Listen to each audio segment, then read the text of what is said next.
D1. Teoría del aprendizaje significativo de David Ausubel. El factor más importante que influye en el aprendizaje es lo que el alumno ya sabe. Averíguese esto y enséñese en consecuencia. La teoría del aprendizaje verbal significativo permite el análisis del aprendizaje en el aula. Atiende el proceso de asimilación cognitiva, proceso de interacción cognitiva entre los conocimientos previos del alumno y los nuevos conocimientos, para aprender estos elaborando significados. El conjunto de conocimientos previos relacionados entre sí constituye la estructura cognitiva. La estructura cognitiva es el punto de partida del aprendizaje significativo, ya que representa los saberes adquiridos en la vida cotidiana o escolar. Esta se enriquece y complejiza progresivamente mediante el aprendizaje significativo. Los nuevos conocimientos actúan como inclusores para la integración de otros nuevos contenidos. 1. Tipos de aprendizaje. Aprendizaje por recepción. El alumno recibe los contenidos en su forma final y acabada, ya elaborados, mediante una exposición del profesor. No se necesita realizar ningún descubrimiento más allá de la comprensión del contenido para ser capaz de reproducirlo cuando se requiera.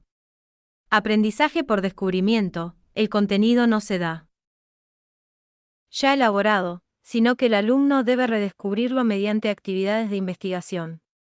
Aprendizaje memorístico. Es la reproducción de contenidos al pie de la letra, sin establecer relaciones relevantes entre saberes previos y nuevos a incorporar. Ocurre cuando el alumno carece de conocimientos previos necesarios para que los contenidos resulten significativos. Eje las tablas de multiplicar. También se llaman aprendizajes repetitivos y son característicos de la enseñanza más tradicional.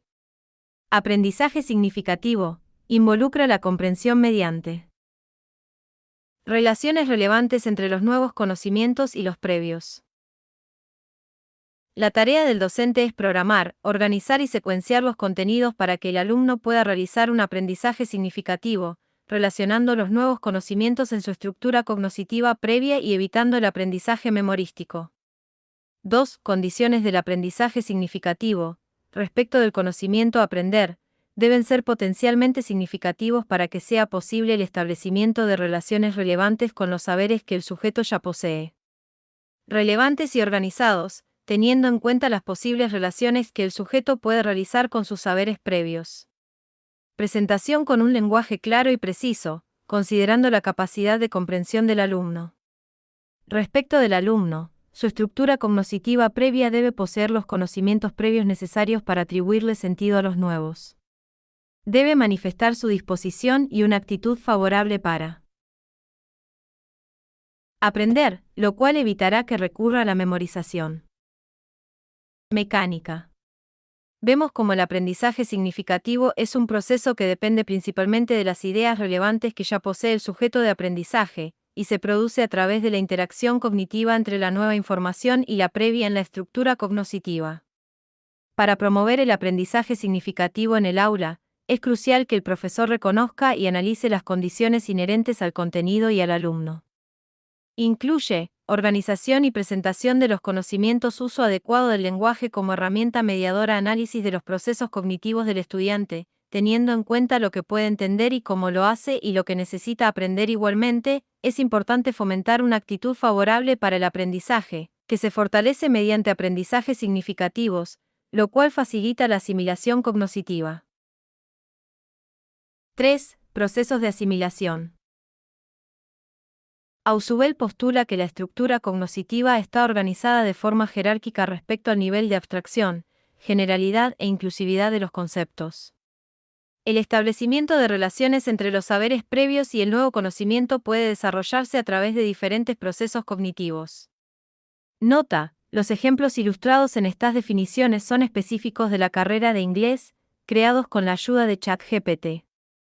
Se recomienda buscar ejemplos específicos de cada carrera. Aprendizaje subordinado o subsunción se produce cuando el nuevo conocimiento se relaciona subordinadamente con las ideas previas. Estas ideas previas son más generales en relación al nuevo conocimiento y se las llaman inclusores, ya que sirven de anclaje para las nuevas ideas o conceptos. Subsunción derivativa se produce cuando los nuevos conceptos tienen un carácter de ejemplo o ilustración de los conceptos ya existentes generales, inclusores. Ejemplo, un estudiante ya sabe lo que es un adjetivo en términos generales. Ese conocimiento previo es el inclusor o la base general. Ahora, al aprender sobre la clasificación semántica de los adjetivos, se le presentan categorías más específicas, como adjetivos calificativos, bonito, alto. Subsunción correlativa se produce cuando los nuevos conocimientos son una extensión o modificación de un conocimiento previo. Ejemplo, se presenta el concepto de aprendizaje significativo y establecemos relaciones con el concepto de aprendizaje adquirido anteriormente, inclusor. Aprendizaje supraordenado, cuando los conceptos existentes en la estructura cognoscitiva del sujeto son de menor nivel de generalidad, más específicos, que los nuevos, se produce cuando el sujeto integra conceptos ya aprendidos anteriormente dentro de un nuevo concepto más amplio e inclusivo. Ejemplo, un estudiante ya ha aprendido varios tiempos verbales específicos. Presente simple, presente continuo. Luego, aprende el concepto más amplio de aspecto verbal, que lo ayudará a agrupar los tiempos verbales que ya conoce y a comprender en profundidad el uso de cada uno.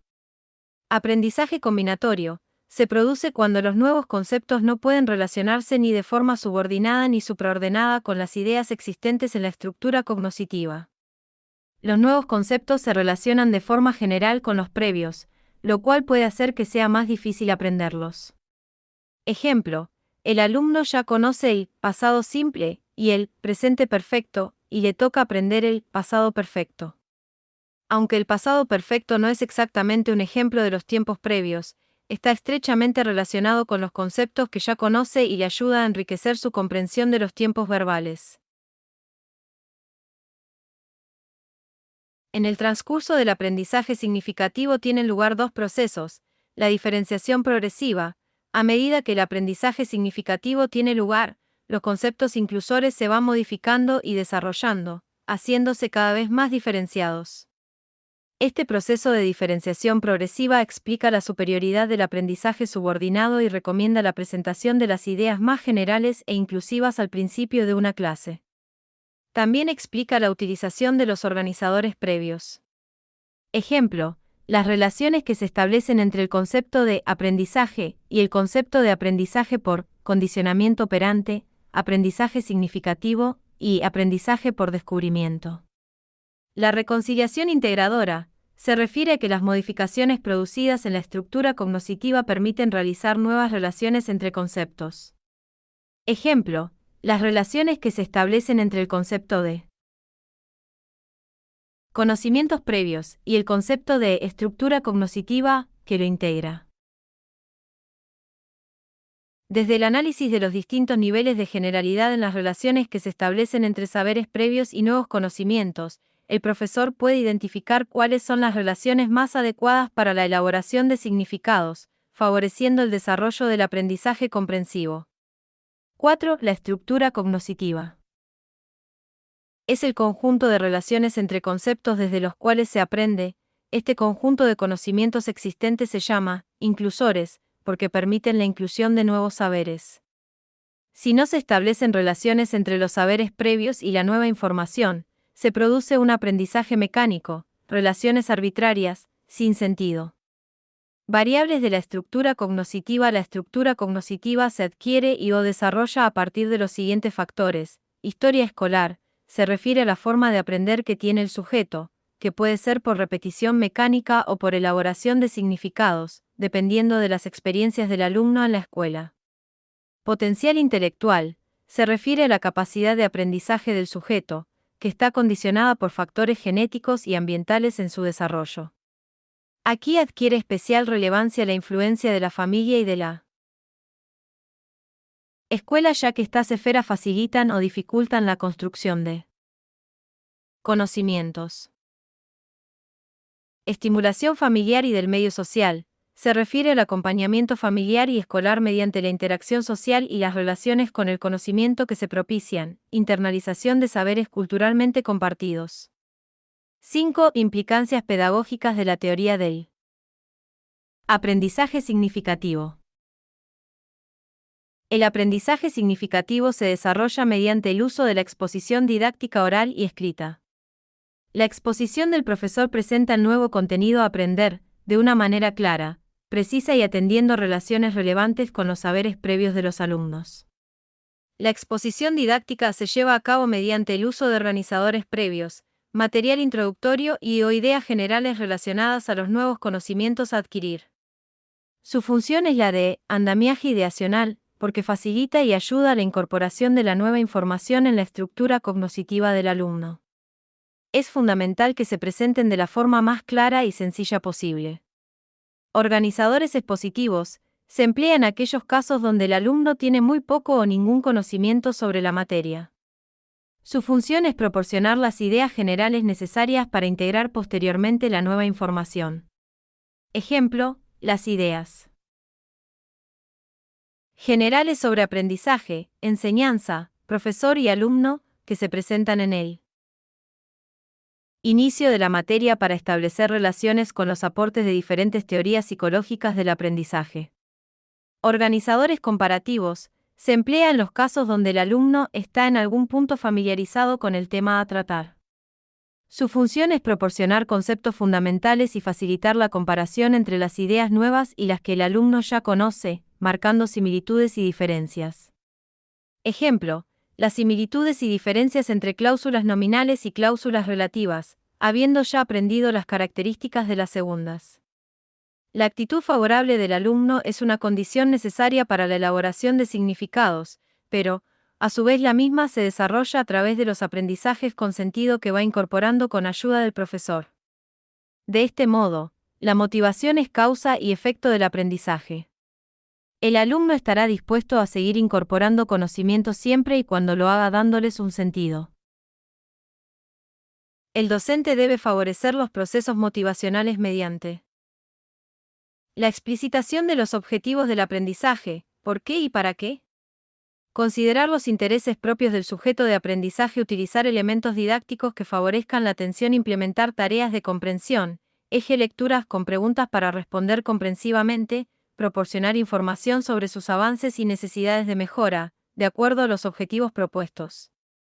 El aprendizaje significativo permite los procesos de transferencia, es decir, la puesta en práctica de los conocimientos adquiridos siempre que sea necesario. Para favorecer la transferencia es necesario que el profesor propicie la actitud favorable en el alumno, integre los conocimientos ya adquiridos con los nuevos a incorporar, especifique las relaciones relevantes, oriente intencionalmente al alumno para que éste aprenda a relacionar y adquiera la capacidad de la organización de la información. Implemente tareas que se resuelvan con el uso de los conocimientos adquiridos. Ideas importantes del texto de 3. Conductismo. La mente de los alumnos se considera una tabula rasa o una pizarra limpia, en la cual se debe insertar contenido. Constructivismo. La mente de los alumnos está lejos de ser una pizarra limpia, se debe entrar en contacto con el nuevo conocimiento a partir de lo que ya se conoce. Los conocimientos previos se deben movilizar y actualizar para entender cuál es la relación con el nuevo contenido. Los conocimientos previos que poseen los alumnos pueden ser más o menos elaborados, más o menos adecuados o inadecuados en relación al nuevo contenido, pero siempre los tienen. El constructivismo concibe los conocimientos previos del alumno como esquemas de conocimientos, con representación que posee una persona en un momento determinado de su historia sobre una parte de la realidad. Informaciones sobre sucesos, anécdotas personales, actitudes, normas y valores, conceptos, explicaciones, teorías, etc. Los alumnos pueden tener una mayor o menor cantidad de esquemas de conocimiento, dependiendo del contexto de su desarrollo y de las experiencias que van teniendo. La construcción de conocimientos es un proceso progresivo, no es una cuestión de todo o nada, sino una cuestión de grado. Consecuencias de iniciar el proceso de enseñanza de un nuevo contenido sin conocimientos previos, van a llevar a cabo un aprendizaje memorístico, poco significativo. Es necesario redefinir los objetivos en estos casos antes de comenzar a dar el nuevo contenido porque los conocimientos previos necesarios deben ser actualizados. La práctica docente continuada proporciona indicaciones sobre cuáles son las dificultades más habituales de los alumnos respecto a un contenido determinado. Los conocimientos previos no solo se deben tener en cuenta al momento de iniciar un nuevo tema, sino que debe ser un proceso constante de búsqueda.